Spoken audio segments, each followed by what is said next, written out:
வாங்க இன்றைக்கி செய்ய போகிறது புடலங்காய் பொரியலுங்க. காயை பொடிசாக கட் பண்ணி எடுத்து வச்சுருக்கேன். அதுக்கு தேவையான பொருட்கள் பார்க்கலாம். வெங்காயம் 2, தக்காளி 1ங்க, தேங்காய் துருவி வச்சுருக்கேன், பச்சை மிளகாய் ஒரு 4, பூண்டு தட்டி வச்சுருக்கேங்க, கருவேப்பிலை ஒரு கொத்து, தாளிக்கிறதுக்கு பைத்தம்பருப்பு, கடலைப்பருப்பு, சீரகம் கொஞ்சங்க. எப்படி செய்யலான்னு பார்க்கலாம் வாங்க. எண்ணெய் 2 ஸ்பூன் ஊற்றிக்கிறேங்க. எண்ணெய் சூடாயிடுச்சுங்க. கடுகு இப்போ சேர்த்துக்கிறேன்.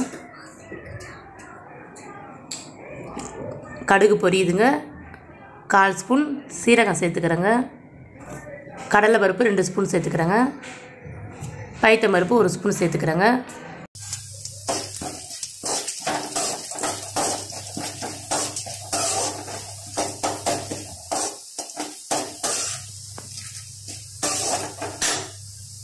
கடலைப்பருப்பு கொஞ்சம் பொன்னிறமாக வந்துடுச்சுங்க.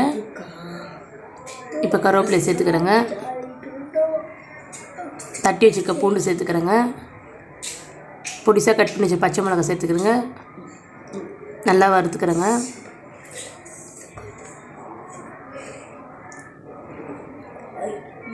கட் பண்ணி வச்சுருக்க வெங்காயத்தை சேர்த்துக்கிறேங்க.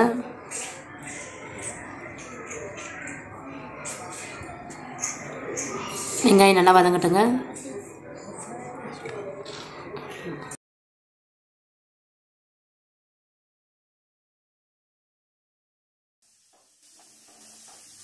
வெங்காயம் வதங்கிடுச்சு. இப்போ உப்பு சேர்த்துக்கிறேங்க. நல்லா கிளறி விடுங்க.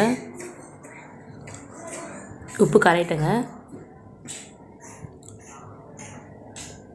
கட் பண்ணி வச்சுருக்க தக்காளி இப்போ நம்ம சேர்த்துக்கலாங்க.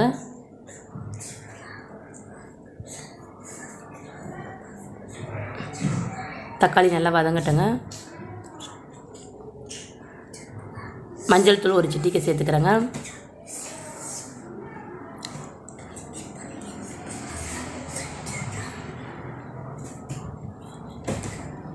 கட் பண்ணி வச்சுருக்க காயை இப்போ சேர்த்துக்கலாங்க.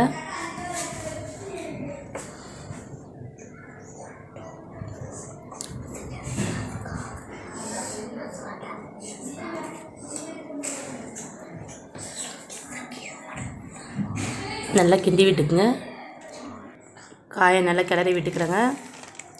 அடுப்பை சிம்மிலே வச்சுக்கோங்க. ஒரு 5 நிமிஷம் இப்போ மூடி வச்சிடலாங்க. காய் நல்லா வேகட்டும். 5 நிமிஷம் ஆயிடுச்சுங்க. காயில் இருக்கிற தண்ணியெல்லாம் இறங்கியிருக்குங்க. காயில் தண்ணியெல்லாம் சேர்க்கலைங்க. காயில் இருக்கிற தண்ணி தான் வடிஞ்சிருக்கு. நம்ம இதில் தண்ணியெல்லாம் ஊற்ற தேவையில்லைங்க. ரொம்ப குழஞ்சிடும். இந்த தண்ணி வடிட்டுங்க. நல்லா அடுப்பை கொஞ்சம் ஃபாஸ்ட்டாக வச்சுக்கலாங்க. அப்போ தான் அந்த தண்ணி நல்லா வடியும். இப்போ நாம் மூடி வச்சிடலாங்க. ஒரு 5 நிமிஷம் வேகட்டுங்க. திறந்து பார்க்கலாங்க. தண்ணியெல்லாம் நல்லா சுண்டிடுச்சுங்க. காய் நல்லா வெந்துடுச்சு.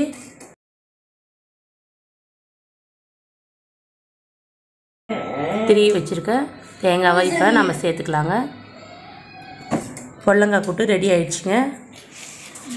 இந்த வீடியோ உங்களுக்கு பிடித்திருந்தால் லைக் பண்ணுங்கள், ஷேர் பண்ணுங்கள், கமெண்ட் பண்ணுங்கள்.